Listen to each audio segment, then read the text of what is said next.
I'm here to talk to you a little bit about purchasing fruits and vegetables while on a budget. So the first thing that you would want to do is go shop around at all the different stores. But you don't have to physically drive because we have the internet, you have it on your phone, or you have it on your computer now.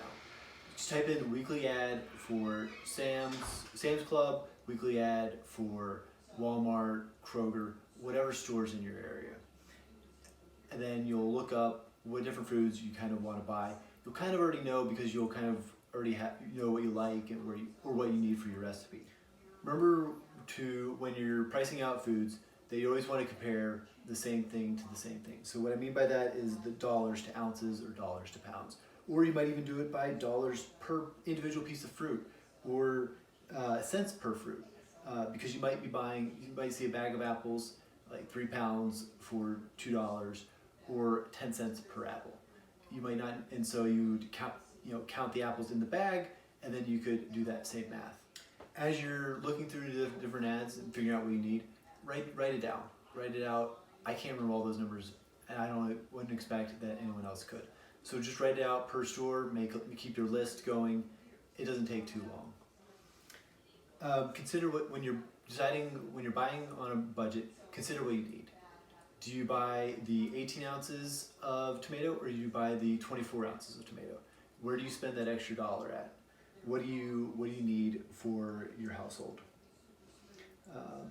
Look at sales. What is on sale? Look at what is not on sale. What they aren't saying is the sale price. Because sometimes they'll mark something up as a sale price just to make it look big and flashy to get you to buy it. So ask what was the original sale price. And if they don't know, then you've already done the math ahead of time. You know what you're going to be buying, so you should be able to figure that out. Also ask, can I make a substitution? Can I buy zucchini instead of yellow squash? Can I buy apples instead of pears, or pears instead of apples, or asparagus instead of broccoli? Decide which is cheaper, or what you can make a substitution for if it's less expensive. When you're in the store, you're also going to see organic produce.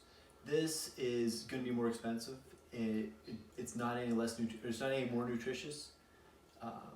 It's just a different type of farming, and that uses different types of fertilizers and pesticides than conventional produce.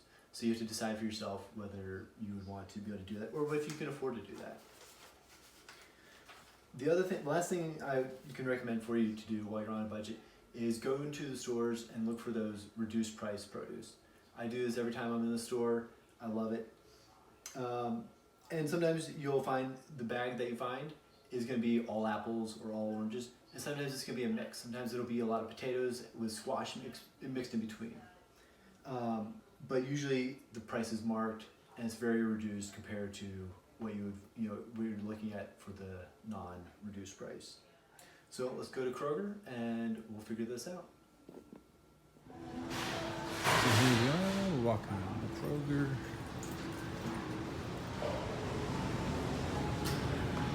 We're gonna head to the back of the produce area and see if we can't find it.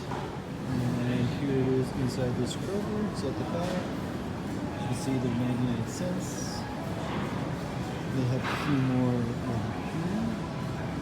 And bananas are also an extra special reduced price. So they're still per the pound. Whereas anything in this bag with apples, oranges, those are all oranges, are 99 cents. And a lot of times you'll get a lot of different vegetables in here, or not just fruit juice. So, good places to check. So I've written out a equation here explaining the purchase of salad. We've decided the store that we're going to purchase it from, and based on the sales and the right prices.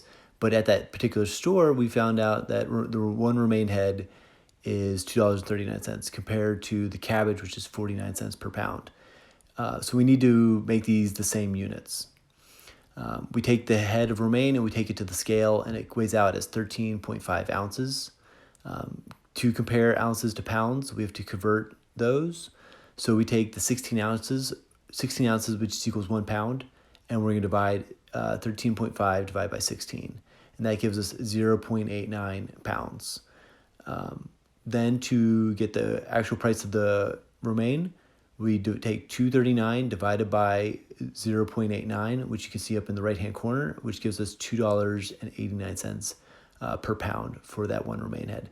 So cabbage is definitely going to be our better buy.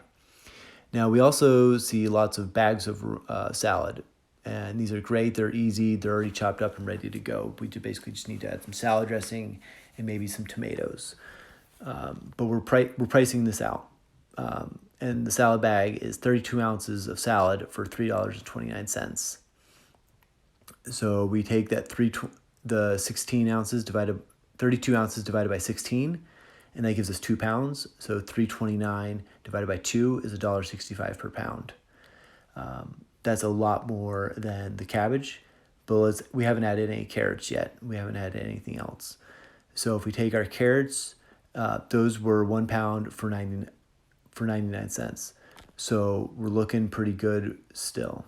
99 cents plus 49 cents, we're coming out ahead.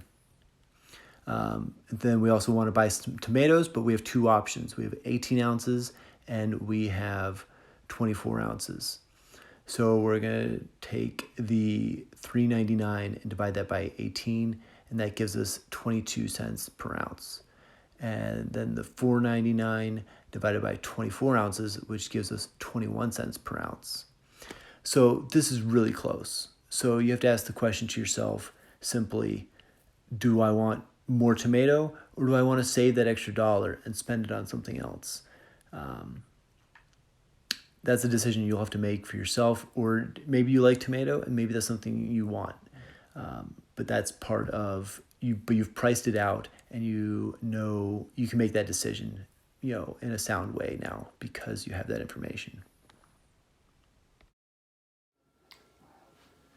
So one thing, if you do buy too much of something, or if you haven't used it up fast enough, don't waste it. Don't throw it out. Freeze it really fast. Freeze it, throw it into a bag, and freeze it. If it's fruit, you can put it into a smoothie, and if that's something you eat. If it's a vegetable, you can freeze it and then later on make a soup. As far as I'm concerned, soup isn't just for the wintertime, it's good all year round.